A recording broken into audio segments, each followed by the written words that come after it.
Bon, mesdames et messieurs, pour cette conférence de presse, je suis accompagné du colonel commandant la section de recherche de la gendarmerie de Marseille et du colonel chargé du groupement de gendarmerie du 04 des Alpes de Haute-Provence. Vous le savez, l'objet de cette conférence de presse est de revenir sur les dernières évolutions de l'enquête relative à la disparition le 8 juillet 2023 de l'enfant Émile Soleil.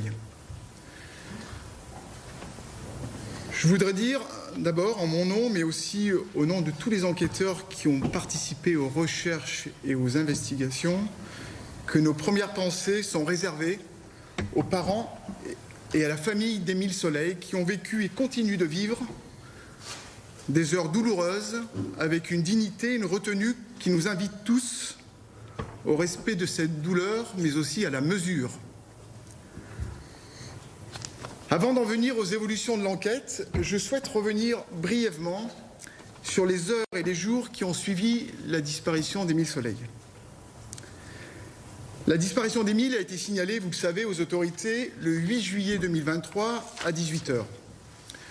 Vous vous souvenez certainement qu'immédiatement, dans un cadre administratif, la gendarmerie a déployé au Haut-Vernay des militaires qui ont procédé aux premières recherches dans les 4 heures qui les séparaient de la tombée de la nuit, mais également pendant la nuit. Militaires, personnel aidés de drones, d'un hélicoptère, de chiens de gendarmes et de pompiers. Il se passe donc une nuit avant que des recherches plus importantes soient déployées, car, vous le savez aussi, toujours dans un cadre administratif, ces premières recherches ont été suivies dès le lendemain d'une mobilisation massive de bénévoles encadrés par des gendarmes et des sapeurs-pompiers qui ont arpenté pendant 2 jours une zone couvrant plusieurs kilomètres carrés, zone qui comprenait le chemin sur lequel le crâne d'Émile a été retrouvé samedi dernier.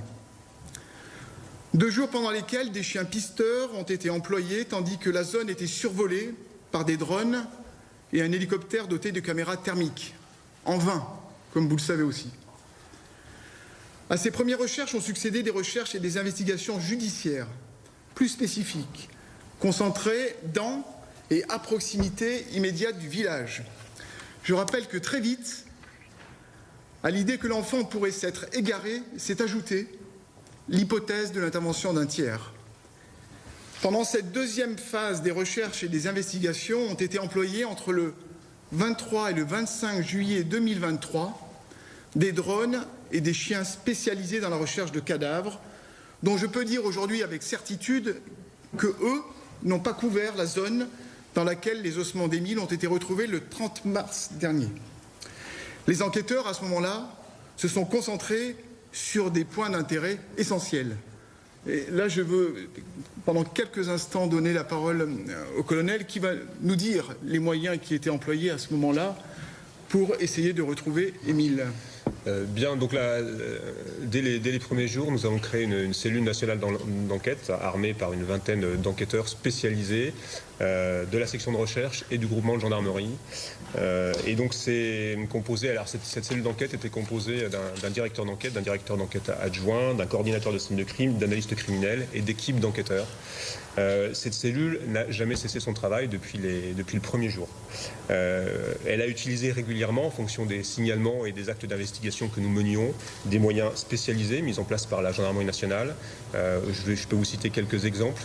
Ces fameux chiens de recherche de restes humains qui ont été mis en œuvre régulièrement, à plusieurs reprises en tout état de cause, des drones spécialisés, des drones thermiques, des drones multispectrales qui permettent d'identifier des anomalies dans la végétation, par exemple, des techniciens en investigation subaquatique pour fouiller des cours d'eau et des lacs. Donc les moyens déployés très régulièrement, à chaque fois que nous en avions besoin pour progresser dans nos investigations, le sont depuis juillet dernier, et ça continue aujourd'hui. Alors, pourquoi toutes ces précisions? Parce qu'à cette heure, nous ne pouvons affirmer si le corps d'Émile était d'ores et déjà présent dans la zone couverte par les recherches entreprises initialement, et que s'il s'y trouvait, il aurait été nécessairement découvert. Autrement dit, Si le lieu de la découverte du crâne d'Émile est bien situé dans le périmètre des recherches opérationnelles des premiers jours, je ne peux affirmer aujourd'hui que chaque mètre carré a été foulé par un membre des équipes de recherche et d'investigation, aussi loin soit-elle allée. Je rappelle que nous sommes au mois de juillet 2023, que la végétation est dense, qu'elle est haute, que la topographie est difficile, que le terrain en dehors des chemins est très escarpé. Ce terrain comprend des pentes naturelles qui peuvent avoisiner les 30%, rendant difficile l'accès et la visualisation de chaque mètre carré. Et que dire des conditions météorologiques dans lesquelles ces recherches ont été entreprises, les premières recherches, j'entends. Les températures avoisinaient alors, à l'époque, 30 degrés à l'ombre, rendant la marche difficile. Températures qui ont pu altérer l'efficacité des chiens pisteurs et multiplier la restitution de foyers de chaleur nocturnes détectés par les caméras infrarouges utilisées par l'hélicoptère qui a survolé la zone. Depuis, sous la direction de 2 juges d'instruction du tribunal judiciaire d'Aix-en-Provence, saisis le 18 juillet 2023, ont été réalisés des centaines d'actes. Perquisitions, prélèvements, saisies, fouilles, investigations techniques de toutes sortes, auditions, jusqu'à l'organisation d'une mise en situation le 28 mars 2024. Mais là encore, colonel, je pense qu'il est important que vous précisiez quelles sont les investigations qui ont été conduites pendant toute cette période-là, jusqu'à aujourd'hui en fait. Je vais donner quelques exemples, quelques chiffres pour mesurer le travail qui a été accompli, qui continue d'être accompli par les enquêteurs. Donc c'est déjà apparu, mais on a vérifié aujourd'hui et traité 1696 signalements. 11 autres signalements sont en cours de traitement actuellement. Signalements que nous avons reçus par mail, par voie téléphonique, par lettre. Ça peut être des signalements oraux également. Donc chaque signalement est effectivement vérifié avec la même rigueur. On a mené 157 auditions. En termes de données numériques, on a recueilli 1 million de pages aujourd'hui numériques que nous devons étudier, que nous étudions. On a travaillé sur près de 1000 personnes titulaires de lignes téléphoniques qui étaient présentes à proximité du Haut-Vernay au moment des faits. On a procédé à des analyses sur 500 prélèvements et scellés. Et 18 véhicules ont fait l'objet d'opérations de police technique et scientifique complètes. Ça vous donne un petit exemple du travail que mènent les enquêteurs. Bien sûr, à côté de ça, il y a des investigations quotidiennes, permanentes, très exigeantes. J'évoquais il y a quelques instants la mise en situation du 28 mars 2024. Alors, cette mise en situation avait pour objectif principal de contextualiser, de matérialiser les déclarations des témoins directs et indirects du réveil de l'enfant après sa sieste jusqu'à l'appel aux forces de l'ordre à 18h12 précisément. Je précise qu'à cette heure, aucun lien objectif n'est établi entre cette mise en situation et la découverte d'un crâne humain par une promeneuse le 30 mars 2024. La promeneuse a découvert ces ossements entre 12h et 14h lors d'une promenade sur un chemin qu'elle se souvient avoir arpenté plus d'1 mois avant. Perturbée par cette découverte, elle s'est saisie du crâne en prenant des précautions pour ne pas le souiller et l'a placé dans un sac en plastique. Elle est rentrée chez elle et a appelé la gendarmerie. Elle a pu indiquer avec une bonne précision aux enquêteurs l'endroit, le lieu où se trouvaient les ossements, c'est-à-dire le crâne. Le crâne, parce qu'il s'agit bien d'un crâne, était sur le sol d'un chemin étroit, un chemin forestier, qui suit une courbe de niveau, de part et d'autre de laquelle le terrain présente une très forte déclivité. On devine donc aussi qu'il s'agit en été d'une zone très végétalisée. Ce lieu où a été découvert le cadavre peut être rejoint à pied à partir du bas du village en 25 minutes environ à marche d'homme. Le chemin en tant que tel ne présente pas de difficultés particulières, ne présente pas de difficultés techniques majeures, si ce n'est que dans sa partie sous bois, le terrain est de part et d'autre très pentu. À proximité du lieu où le crâne a été découvert, un ruisseau descend la montagne. Le long de ce ruisseau, qu'on peut deviner par forte pluie devenir un torrent, ont été retrouvés par les enquêteurs hier en contrebas du chemin, à environ 150 mètres du lieu de la découverte du crâne, certains vêtements que portait Émile le jour de sa disparition, c'est-à-dire un t-shirt, ses chaussures et une culotte, qui n'étaient pas rassemblés au même endroit, mais qui étaient éparpillés sur quelques dizaines de mètres. Aucun autre effet à cette heure, aucun autre ossement n'a été retrouvé. Comme les ossements, les vêtements ont été acheminés à l'IRCGN pour analyse. Là encore, à cette heure, nous ne disposons pas des résultats, même partiels, des analyses en cours.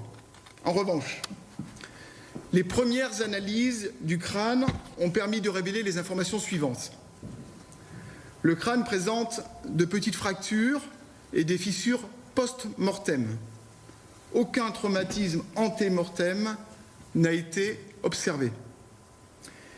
Le crâne présente des traces de morsures, probablement causées par un ou des animaux.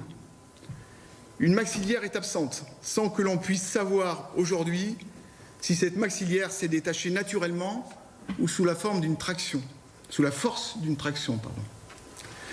L'aspect des os et des dépôts sur ces os permettent d'affirmer qu'ils n'ont pas été enfouis et qu'ils ont été exposés longtemps aux variations météorologiques et aux intempéries. Là encore, les analyses se poursuivent, notamment pour déterminer si ces os ont pu rencontrer des biotopes différents. Enfin, et c'est là l'important, ces seuls os ne permettent pas de dire quelle est la cause de la mort d'Émile Soleil. Vous aurez donc compris que sous l'autorité des juges d'instruction, l'enquête va se poursuivre avec la même intensité. Elle se poursuit en ce moment sur le terrain car les fouilles ne sont pas terminées. Elles se poursuivront probablement demain sur ce terrain. Elles vont se poursuivre sur le plan criminalistique car les éléments retrouvés n'ont pas fini d'être analysés. Entre la chute de l'enfant, l'homicide involontaire et le meurtre, on ne peut toujours pas privilégier une hypothèse plus qu'une autre pour expliquer la disparition puis la mort de l'enfant Émile. Je sais que ce n'est pas satisfaisant, ce n'est satisfaisant pour personne, ni pour la famille, ni pour les enquêteurs, ni pour les juges d'instruction. Mais nos impatiences respectives, aussi légitimes soient-elles, ne sauraient nous imposer des conclusions hâtives, elles ne sauraient en tous les cas commander l'efficacité des investigations, elles ne sauraient commander la raison et les principes juridiques qui l'encadrent, et plus généralement, elles ne sauraient commander la recherche de la vérité judiciaire.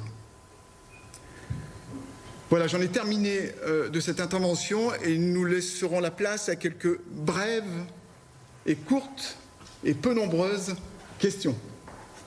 Je vous remercie. Préciser quelque chose par rapport au crâne. Est-ce qu'il est possible que Émile aurait été dès le début sur la zone de découverte du crâne? C'est une conjecture. Tout est possible. Tout est possible. Maintenant, je ne peux pas vous donner... je ne peux pas renforcer une hypothèse plus qu'une autre. Ça me semble difficile en l'état actuel des investigations et de la connaissance que l'on a, résultant de l'analyse du crâne d'Émile. Quand on entendait juste que toutes les zones avaient été archi-fouillées, cela n'était pas vrai. Je ne crois pas avoir dit ça. J'ai indiqué que... faut me rassurer, j'ai indiqué que la zone avait été fouillée lors des recherches, le chemin en question avait été arpenté, mais pour ceux qui se sont rendus sur les lieux, ils verront que la zone est quand même difficile, pas difficile d'accès, mais en tous les cas, elle est difficile sur le plan topographique. Vous avez un chemin, mais autour de chemin, je l'ai indiqué tout à l'heure, il y a beaucoup de végétation, il y a beaucoup de pentes avec une forte déclivité.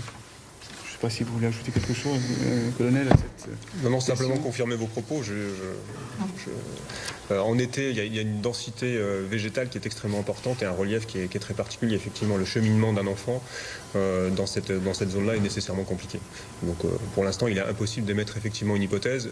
On va travailler avec l'ensemble des éléments qu'on a recueillis au cours de ces investigations et ces recherches. On va recouper ça dès que les recherches seront terminées. On va les recouper avec tout le travail qui a été fait depuis plusieurs mois. Et puis, il faut quand même noter que c'est une étape qui est importante pour l'enquête, bien entendu, mais les investigations vont se poursuivre. Voilà. C'est une autre question. Est-ce qu'au vu de ce que vous avez, on peut affirmer que le crâne et les vêtements ont été déplacés, ou alors est-ce qu'il est possible qu'ils ont toujours été là? Est-ce que c'est une hypothèse qu'on peut écarter? Et ma deuxième question, c'est par rapport à la mise en situation. Est-ce qu'on en sait plus sur les derniers moments où on voit Émile? On parle notamment de ces deux témoins. On entendait à un moment donné que certains ont vu descendre, d'autres monter. Est-ce qu'on peut en savoir un peu plus là-dessus? Alors, sur la première question, sur les déplacements éventuels des vêtements et du crâne, je ne peux malheureusement vous produire aucune affirmation. Le crâne a été découvert sur un chemin qui est habituellement arpenté par les promeneurs, les chasseurs. On imagine qu'il a pu être déplacé. Comment? Par qui? Ça, c'est une autre question. Hein. Donc, il a pu l'être par les conditions météorologiques, par les intempéries, l'eau qui dévale les pentes. Il a pu l'être par les animaux, qui sont nombreux sur la zone. Voilà, c'est tout ce que je peux vous dire. Sur votre deuxième question, vous me permettrez de ne pas y répondre, parce que là, nous sommes en plein cœur du secret de l'instruction. Comme le disait le colonel, les investigations se poursuivent dans toutes les directions, et les éléments que vous me demandez font partie, évidemment, des éléments qui vont contribuer à la poursuite des investigations. Ah, et monsieur... Avant-dernière question. Hein, parce ensuite... Il est possible que le petit garçon se soit rendu à cet endroit tout seul, et dans le champ des possibles, et que son corps ait échappé aux recherches des enquêteurs pendant tout ce temps. C'est une possibilité, comme il en existe plein d'autres. Je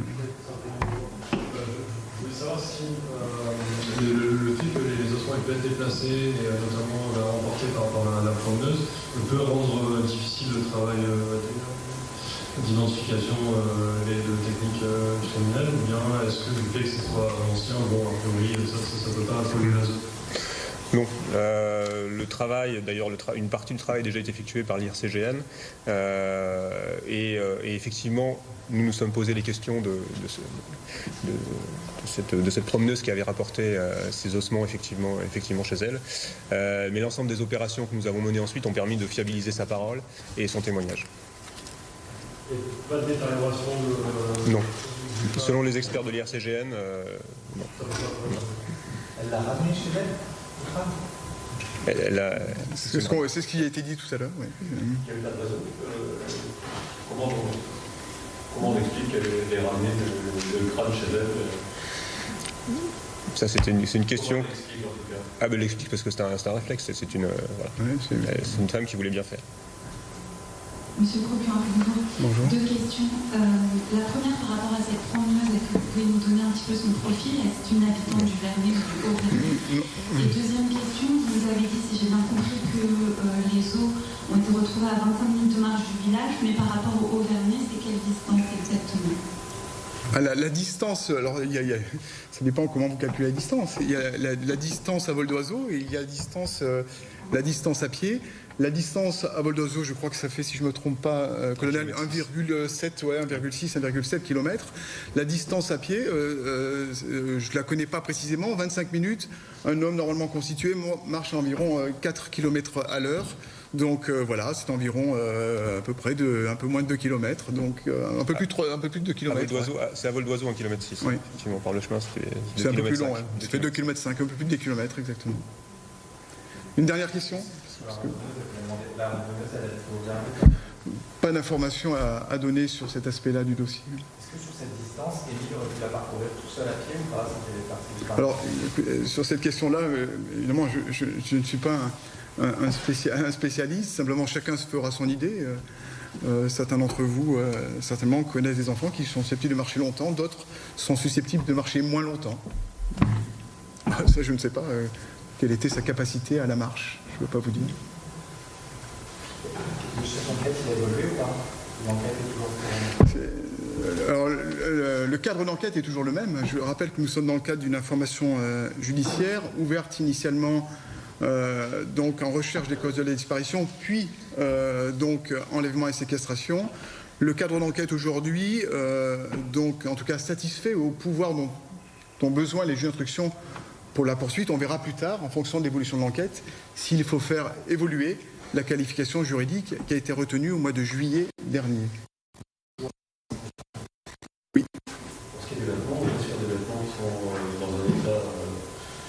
normal au regard Les vêtements sont en cours d'analyse, donc je n'irai pas plus loin dans le détail sur cette question-là. Vous ajoutez quelque chose ? Du tout, monsieur le procureur. Bien, et ben voilà, Combien de temps on a une idée ? Comment ? Combien de temps on continue encore les recherches ? Au moins jusqu'à demain et jusqu'à peut-être demain. plus en fonction des besoins opérationnels, tant qu'il faudra. Voilà. Bon, écoutez, je vous remercie et la conférence de presse est terminée.